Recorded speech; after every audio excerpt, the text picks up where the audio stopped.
The whole UFO crash retrieval phenomenon is very interesting. I think the policy has been from the very beginning to cover this up. This is certainly what took place with Roswell. There was that initial press release, could have gone the other way, but they withdrew it, backpedaled a little bit, threatened witnesses, and since then it's clear that there's been a very strong cover-up, a clampdown on all information on this, to the point where they will ridicule witnesses, they'll threaten witnesses, and if you step too far, there have been suspicious deaths associated with a number of these crash retrieval incidents. This is a very serious subject. It's not just Roswell, not even Aztec or the Kingman crash or the Kecksburg case in Pennsylvania, 1965. There's a lot of these. I think our government is neck deep in crashed UFO retrieval incidents. And this is a subject they take very seriously and will go to any means possible to cover this information up. Yeah, I want to know what happened. Honestly, going back to December and January, we heard about 180-day countdown, right? June 25th comes, we get a BS report, nothing really there, and then the story's been dead since then. I have not heard a peep in the mainstream media about any progress, about a task force making anything public. Where are the crashes? Where are the pilots? Where are the aliens in the autopsies? Who's got the technology? After we interviewed Lou Elizondo, I have not gotten any more closer to any of the answers. Honestly, I feel that we're further behind now than we were, say, 6 months ago, very easily. With respect to the extremely important films that were released, the gun camera footage to the New York Times back in October of 2017, that is almost a turning point in the history of this phenomenon. It is a significant event, and I think that it's clear based upon the acknowledgments that have come from the Navy, the acknowledgments that have come from the DoD, that the way to think about it is this. We're not saying it's extraterrestrial, but it's extraterrestrial. And because they can't go there yet, because what's going on right now is an effort to get congressional hearings. Everything you see happening, what Lou Elizondo says, what Mark Rubio does, what Andre Carson says, who is one of the committee chairs, about having hearings, it's all about getting to hearings. And getting to hearings requires that you present a circumstance and a platform where the fine members of the House and Senate committees, both Democrats and Republicans, are comfortable about saying, yeah, let's have hearings. Which is why you constantly hear about the potential national security implications of this. Could be a threat, potential threat, and so forth. A lot of people are overreacting to that. That is necessary. That is a very comfortable and appropriate platform to call these hearings. Let's have some witnesses come in and talk about it. Now, once those witnesses, military witnesses, are in front of those committees, they're going to say what they're going to say. They're not going to lie. And then we'll get the real picture. And people may be surprised that the threat aspect of this is probably not, is going to be downplayed. It is not going to be what you think. I personally know some of these witnesses, and I'm aware of some of the others. And by and large, amongst the military witnesses that are mentioned from time to time, the sentiment is not threat. It's not that. It's actually more like message, or transition, or what have you. Even though they are military, their job was to defend the country. And so, because of the fact that hearings are paramount, and getting those hearings, saying extraterrestrial, getting too far afield on this, is undermining the ability of those politicians to go, yeah, let's do hearings. Yeah, the New York Times article said basically that we have recovered material from otherworldly vehicles. Direct quote. They said it. This should have been front page news. Kind of slid under the radar there. That surprised me. And now they're basically backpedaling again, retracting it. I'm not sure what's going on here. But this is sort of the MO that they've been putting forth for a very long time. This may have been an unintentional slip of the tongue, so to speak. I really wonder about this because we do have material from otherworldly vehicles. Not only material, we have the entire craft, lots of them. So it was an encouraging step forward there for a second, and then they took 2 steps back, which is really unfortunate. When Lou Elizondo was on my show, that was like the pinnacle of disclosure, because he was basically saying things, but with his non-disclosure agreements kind of stopping. So it was more of his inferences. But that's the person who ran the Pentagon program, DoD ATIP, so he would be the person in charge. He actually said in the interview, if you recall, that he had seen the 4K, 8K quality videos that we are not able to see. And pretty much we haven't heard a peep out of that since then. And that's what ekes me the most. I want to know when and what. How much more time are we going to wait for disclosure? And what is disclosure? Is it what Lou Elizondo said, that we are not alone, that things are visiting us? Or is it the day they show us craft and see the bodies and the pilots? Do we get to meet them? That's the day I'm looking forward to. It's a very interesting situation with the whole government cover-up right now. They do have the hardware, they do have the technology. It is absolutely being covered up, I think, for a number of reasons. Basically because they've been doing it from the very beginning. This is the policy they've adopted, and they've followed it ever since. They've painted themselves into a bit of a corner here, so it's going to be hard to extricate themselves from this cover-up. And I think they don't want to do it. They've got this technology, and I think it's greed and power that is sort of keeping this cover-up in place. But now there's a lot of pressure coming out on all different sides to release this stuff. I don't think it's to their benefit to do disclosure. I don't think they're doing it voluntarily or to help the people. I think they're doing it to benefit themselves because they need to keep control of how this disclosure is rolling out. And they're beginning to lose control. So if they don't disclose, they will lose all credence. They will lose all control over people's perception of this phenomena. So I think that's the driving force behind disclosure. That and perhaps the ETs are eminently possibly going to show themselves, which I think must have them shaking in their boots. So I don't know. I don't think we're going to see full disclosure. The end game of disclosure is obviously the craft, the bodies. I'm not sure we're ever going to get that from our government. This 9-page release that we recently had was full of lies. They're saying we're just beginning to study this. No, that's not true. There's no evidence that this is extraterrestrial. That's not true either. To call it, balloons, radar clutter, possibly foreign technology from China or Russia or even ourselves. I'm like, really? You think this might be you and you don't know that? This is just so many lies. I mean, it's a nice 180-degree turn leaving open the possibility that there is extraterrestrial stuff out there.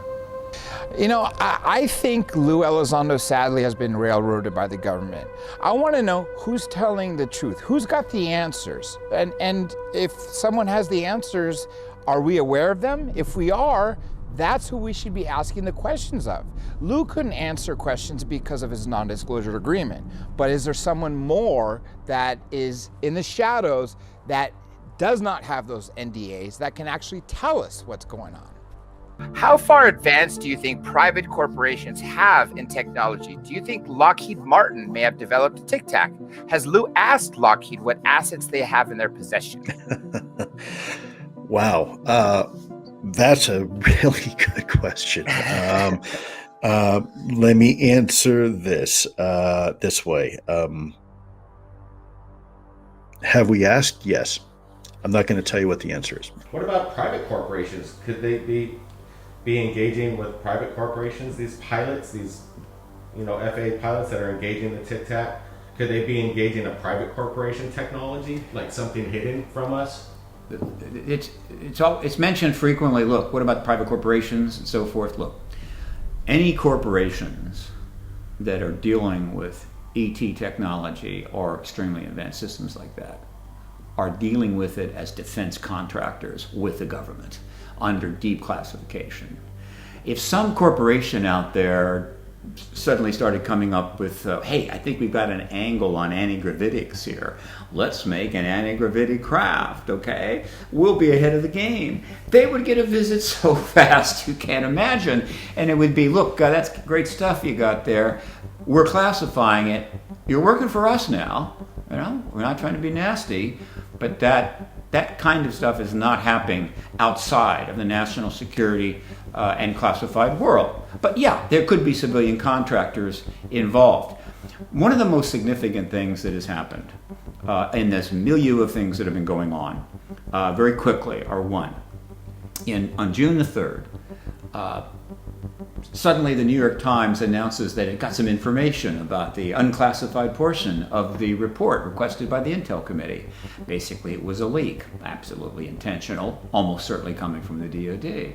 And what was in that article was that apparently the unclassified portion is going to state that the reports that were analyzed do not indicate extraterrestrial origin. But the technology represented in those films is not ours. So we have the Conning Committee, the Robertson Panel, Project Blue Book, all of which said, there's nothing to this. Shut up. UFOs aren't real. No threat to national security. There's absolutely nothing to this. And now there's a 180-degree turn. They were saying, well, maybe there is something to this. So that's encouraging. I think that's the best thing we got out of this report. That and the fact that it has pushed this subject into the mainstream. And now a lot of people are raising their eyebrows and questioning what is going on here. So that is what's good about this. But to call it a national security threat, I think that's disingenuous. They know the ETs are not here to take over. They've been around for millennia. And I don't think they have any intention of revealing this technology because whoever has this technology has a lot of power. So we'll see how this all rolls up. I'd be very surprised if the US government ever discloses in any real meaningful way. Now, months ago, the government was telling us, of course, that Lopezando was the person to speak to, the man who ran Project ATIP. But now it seems that they are walking back that statement, that he did not have the full capacity there. Why are they saying that? What is going on? We know there's a lot of disinformation in America. I mean, it's been happening long before Roswell, even Cape Girardeau, 1941. What is happening now? What are they trying to spoon feed us? Do you remember when we had that very special 24 hours where we had the news of an off-world vehicle not from this earth?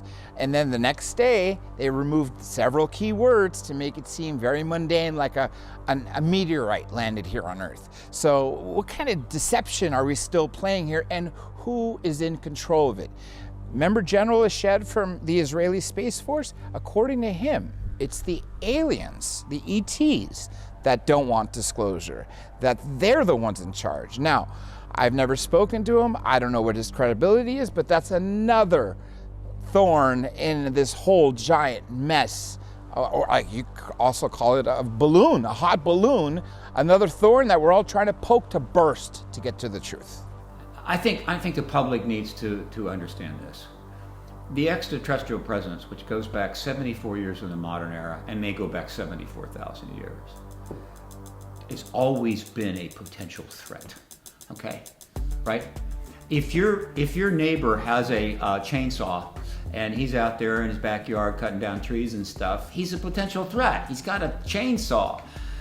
But if your neighbor gets in front of your front door and you look out the peephole and he's there with a chainsaw looking really angry, he is now a threat.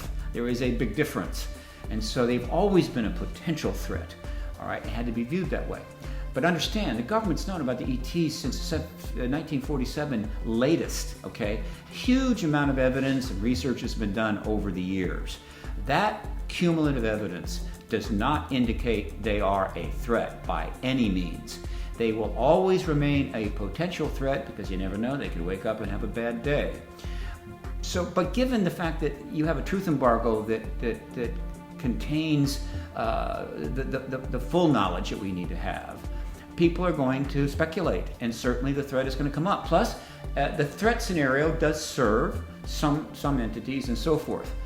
But the concern that at the core of this is a threat scenario in which the government is going to use scare tactics to get money, to move people, to motivate, to change minds. I don't see it. I'd be shocked if it happened. But given the fact that we have to get out from a truth embargo, and national security is key to getting the engagement and the attention we want, that inevitably is going to keep the threat aspect in play, and people are going to play on that. And I get it. It's not ideal, but hey, when are things ideal? But I've been in this for 24 years. And not as a researcher focusing on one case, for 10 years. My job was to try to see the bigger picture constantly. That's all I do. The bigger picture says no, they are not a threat. That is not going to be the outcome here. And unless I learn differently, that is my position. Just one last question. What if they just roll it out and just say, here it is, versus this cat and mouse game? Why do they want to go through these hearings? Why doesn't the president just come out and say, hey, look, we've had this since 1947, we've reverse engineered it, now we could build our infrastructure around this, free energy or whatever energy that, we reverse. Why don't they just roll it out and be simple? What's up with this slow breading crumb? There's two reasons why it's happening this way. One, the fundamental truth is still the most profound in all of human history. The acknowledgement of the ET presence will be the most profound event in human history as far as I'm concerned.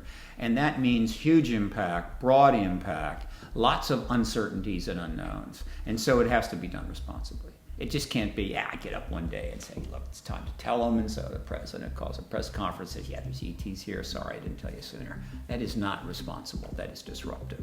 The second problem is when you have, for national security reasons, I'm not going to argue that, when you have had to lie for 74 years, day after day, when you've had to undermine research, when you've had to do things that are a little bit shaky, maybe even illegal, though the fundamental policy of truth embargo is legal, just ending it, that's not the way to have win-win here, right?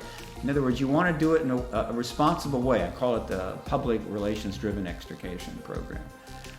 To minimize the damage to participants. In other words, if you're going to do it, let's try to make it win-win-win-win if we can. And so the way it's going down is servicing that concept. And and the way it's going down is this. There's only one person in this country that really has the constitutional basis to inform us of the extraterrestrial presence, and that is the president. Nobody else has the constitutional authority. It has to be from the president. And in order for that to go properly, you need to have congressional involvement as well leading up to it. You need a process of transparency so that instead of reinforcing the fact, oh yeah, now you're telling us the truth, suddenly you decide to tell us the truth, instead of reinforcing that, it starts to inculcate again in the American people a sense that, okay, this is what I wanted. I want to see you involved. I want testimony. I want witnesses. I want to see a process, and then I want to see the president come forward and confirm it. That makes me feel not only that I'm getting the truth, but my government will start to operate in a way that it should, and I'm hoping it continues to. Well, what we're seeing is with the major media pushing forward this narrative that the aliens are a threat, and I think one of the reasons is because this is what our government is trying to make us perceive, that aliens are a threat. And we do have a sort of a fear-based media anyway, a fear-based society. And fear sells, let's face it. But I don't think the evidence is at all good that ETs are here to take over. They've been around for millennia. They are actually, if you talk to people who are taken on board, they're being physically healed. They're being given messages about overpopulation, about pollution, our warlike ways, the dangers of nuclear proliferation. They're spiritually evolved, or spiritually enlightened, I should say, as a result of their encounters. So I think if you objectively look at what really happens when someone's taken on board, it's very encouraging. I don't think there's an alien threat at all. This is a narrative our government is putting forth so they can remain in control. The real threat is their jobs. That's the threat here. The ETs are a threat to them, not to the people. General Shed was the one who claimed to be the person who ran the Israeli Space Force. And in December of 2020, he came out with a fantastic statement that said that humans, alongside with extraterrestrials, are working underground on Mars, and that they are the ones that are preventing us from disclosure. That we were about to have disclosure under the last president, but sadly, the ETs decided that we were not ready, and hence, according to General Shed, he claims that they did not want us to be told. Why are we still getting fake CGI videos showing up on Fox, CNN, YouTube, all over the place?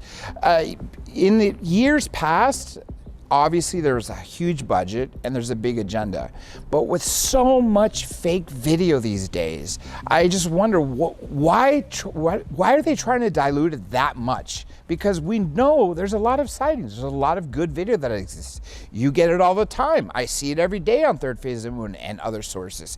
Why are we being fed the lies and the BS video? CNN and Fox always show the video that the executives always want them to show, this CGI. But why don't they ever come to the people and ask them, hey, you filmed something, come here, talk about it, and give us this video? They never take public submissions. Right there is a big red flag.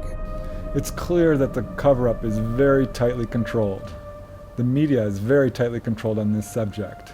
So I think there is definitely, I mean, we know this through Freedom of Information Act documents.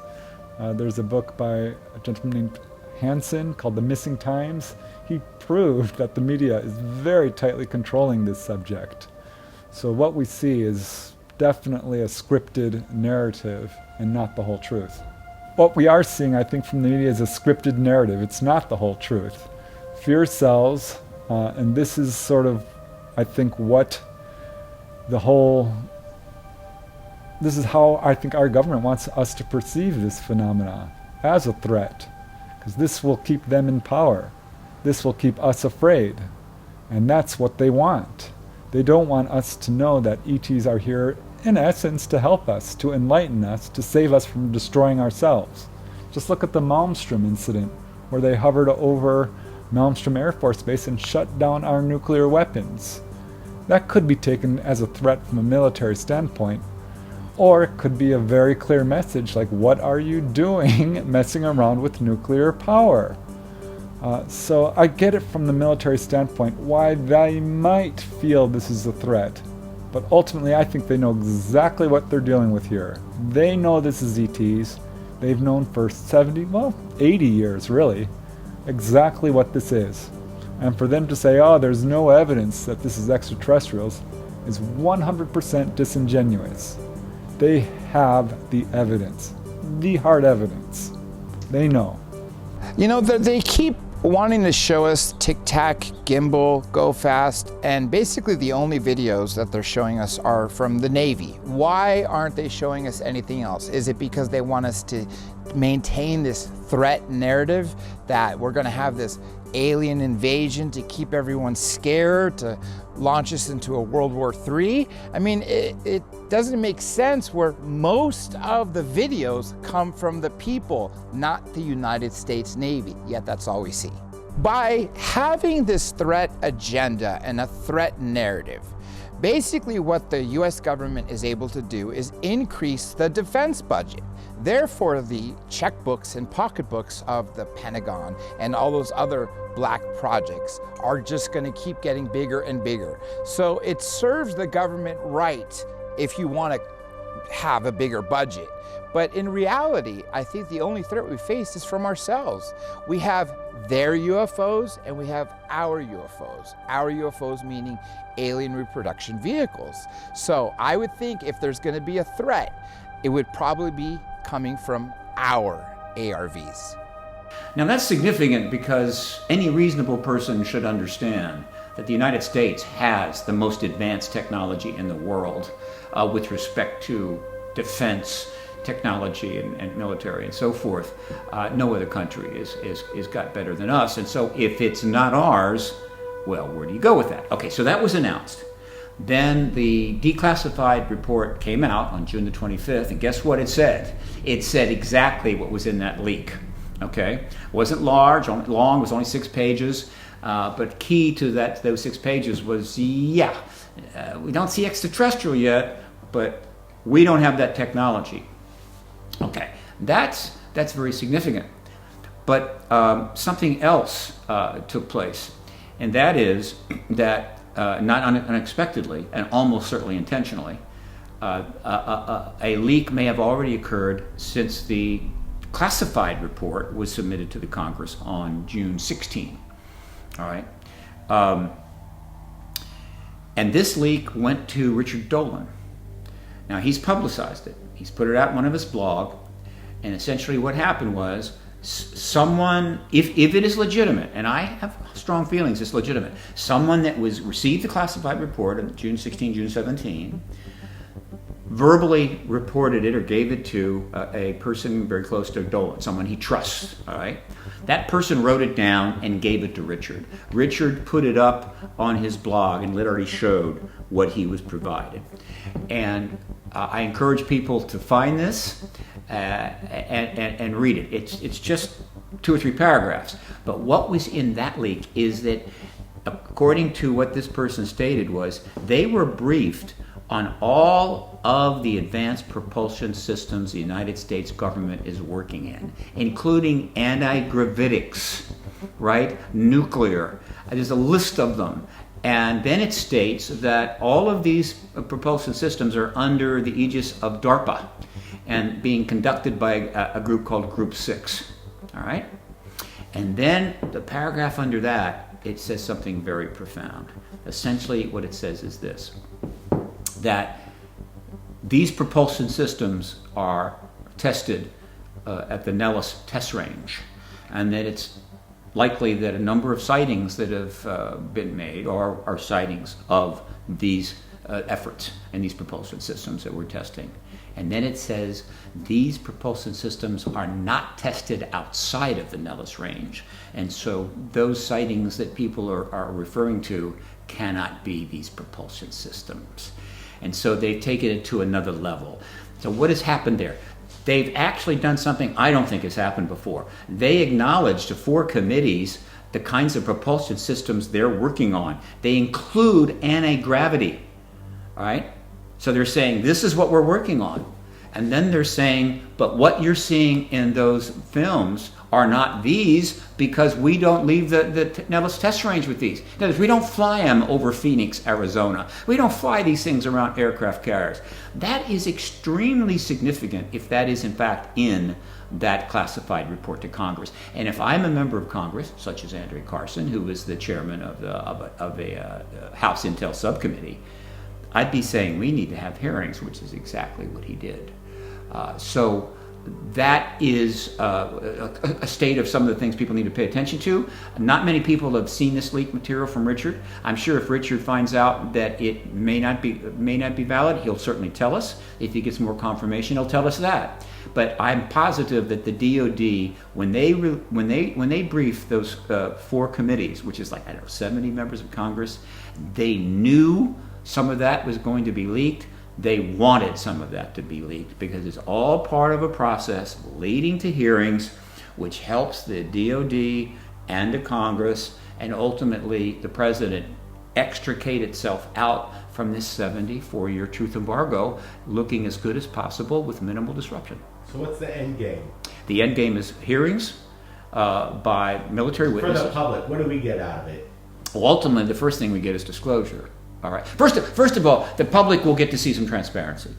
Millions, hundreds of millions of people are going to watch these congressional hearings. They're going to go on for days, multiple committees, military witnesses, the best kind. And we're going to see information coming out in a transparent way. That is going to be very helpful, very encouraging, and people are going to love that. Ultimately, that testimony in these hearings will give the ability of the president to finally confirm the extraterrestrial presence. Just that, okay? And so they're going to get disclosure, finally, 74 years after Roswell. And then once disclosure takes place, we enter the post-disclosure world, and that's when a lot more hearings can be held on a lot more issues, and the public will start getting more and more information, which ultimately will include the state of re-engineered ET tech. Not only what have we been able to do, but here is how it's going to help you. In other words, they will finally get the benefits of that research and whatever it can provide to our current state of affairs in terms of dealing with the issues that we now face. One of the talking points put forth in this 9-page document was that perhaps this is our own technology. And this is actually a good point, because we do know that this has been reverse engineered. And some of this is in private hands. And it's clear that this is a very compartmentalized subject. So some of the stuff we're seeing, like the Tic Tac incident, is a good example. That might not be extraterrestrial. This could be some segment of the secret government flying stuff around that the rest of the military doesn't know about. And could be a part of a very carefully controlled narrative that they're putting forth. Because if one of these things comes down and attacks people, well, they can say, look, ETs are evil, they hurt someone. When really that wasn't ETs at all. And this is one of the things going around. This is part of the buzz in the UFO field right now, that perhaps there will be an alien threat coming forth that's staged.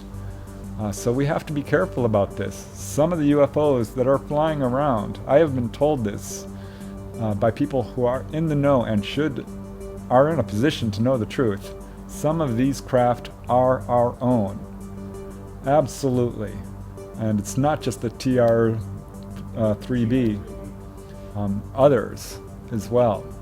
So I think we're in a situation where we have to be very careful what we're looking at here.